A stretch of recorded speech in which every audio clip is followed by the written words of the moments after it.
अलग योजना हर सरकार वादा करती है कि हम ये देंगे, हम वो देंगे, परंतु सवाल यही कि क्या दिया। केवल बेटियों के लिए या बच्चों के लिए जो दूर पढ़ाई करने जाते हैं, क्योंकि हर एरिया में तो अच्छी स्कूल होती नहीं, और हम लोग चाहते हैं कि अच्छे स्कूल में हमारे बच्चे जाएं, और ये अगर फैसिलिटी हमें मिलती है तो क्यों ना जाएं। एक तरफ आता है 15 लाख का झूठा वादा जो आज तक पूरा नहीं हुआ, और एक तरफ आता है ममता दीदी की तरफ से कि नारियों के लिए, बंगाल की लड़कियों के लिए सुरक्षा के साथ साथ शिक्षा भी उच्च स्तर पर जाएगी। नमस्कार, मैं दामिनी शर्मा, स्वागत है आपका एक बार। अब नावदा की विधानसभा में आ चुकी हूँ और एक गांव देख रहे होंगे, इस गांव के सुंदर दृश्य देख रहे होंगे, घर यहाँ पर देख रहे होंगे कि पक्के मकान भी किस तरीके से बनाए हुए हैं। सबसे बड़ी चीज युवा को लेकर, युवा और लड़कियां मेरे साथ यहाँ पर हैं। सोच रहे होंगे कि साइकिल पर क्यों मौजूद हैं। अब ये भी बता देती हूँ कि अलग अलग योजना हर सरकार वादा करती है कि हम ये देंगे, हम वो देंगे, परंतु सवाल यही कि क्या दिया। अब मेरे साथ यहाँ पर कुछ लड़कियां मौजूद हैं जो पढ़ाई कर रही हैं, छात्रा हैं, और इनको ये साइकिल जो है ये सरकार की तरफ से मिली हुई है, यानी कि ममता बनर्जी की तरफ से मिली हुई है ये साइकिल। इन्हें जो वादा इन लोगों से किया वो पूरा किया। आपसे ही बात कर लेते हैं, सरकार की तरफ से मिली है ये साइकिल है। तो अभी आप पढ़ाई कर रहे हैं तो क्या लग रहा है कि आगे अगर दोबारा ममता बनर्जी आती हैं तो और आपको चीजें जो है सुधार होएगा, जो भी शिक्षा में सुधार है लग रहा है? দিয়েছে, সবকিছুই তো আমাদেরকে দিয়েছে, সাইকেল সবকিছু দিচ্ছে, আমাদের ভালো লাগছে, কন্যাশ্রী দিচ্ছে। और कौन कौन सी योजनाएं हैं? কন্যাশ্রী, যুবশ্রী সব দিচ্ছে। अच्छा, ये जो साइकिल है इसको क्या बोलते हैं? सबुज क्या बोलते हैं? সবুজ সাথী। क्या बोलते हैं? সবুজ साथी। सबुज साथी। सबुज साथी का मतलब होता है कि ये साइकिल आपको इस परियोजना में मिली है। ये योजना आप तुम्हारा पेश हो तो ये तो नाज़रीन जी, आप बताइए ये जो परियोजना है हमारी बहनों के बारे में आप कुछ बताएं। देखिए, पहले हम लोग ये सोचते थे कि औरतें हैं या लड़कियां हैं वो कैसे स्कूल जाएंगी, यही सोच के माँ बाप घर से भेजते नहीं थे कि আবার আমরা কি করে নিয়ে যাব, আবার একটা মেয়ের জন্য টাকা খরচা করে সাইকেল কিনে দেবো। सो ममता बनर्जी ने सोचा कि बेटियों के लिए या बच्चों के लिए जो दूर पढ़ाई करने जाते हैं, क्योंकि हर एरिया में तो अच्छी स्कूल होती नहीं, और हम लोग चाहते हैं कि अच्छे स्कूल में हमारे बच्चे जाएं, और ये अगर फैसिलिटी हमें मिलती है तो क्यों ना जाए। लेकिन दूर होने की वजह से हम लोग बच्चों को भेज नहीं पाते हैं, बहुत सारी दिक्कतें होती है, डिस्टेंस होता है, गाड़ी मिलेगी नहीं मिलेगी, पैसा ऊपर से और खर्चा होगा।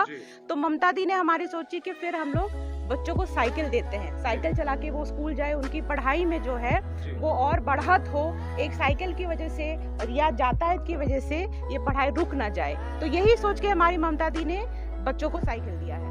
एक तरफ आता है 15 लाख का झूठा वादा जो आज तक पूरा नहीं हुआ, और एक तरफ आता है ममता दीदी की तरफ से कि नारियों के लिए, बंगाल की लड़कियों के लिए सुरक्षा के साथ साथ शिक्षा भी उच्च स्तर पर जाएगी। और यहाँ पर ये उदाहरण आपको देखने को मिल रहा है। यहाँ पर मैं रिक्वेस्ट करूंगी कि जिस तरीके से लिखा है बिस्वा बांग्ला, यहाँ पर जो लोगो लगा हुआ है ये जाहिर करता है कि सरकार ने, इस पश्चिम बंगाल की सरकार ने हर वादा पूरा किया है। महिला पुरुष हर एक समान को लेकर ये चल रहे हैं। समानता जो है वो इस राज्य में देखने को मिल रही है, इस विधानसभा, इस गांव में देखने को मिल रही है।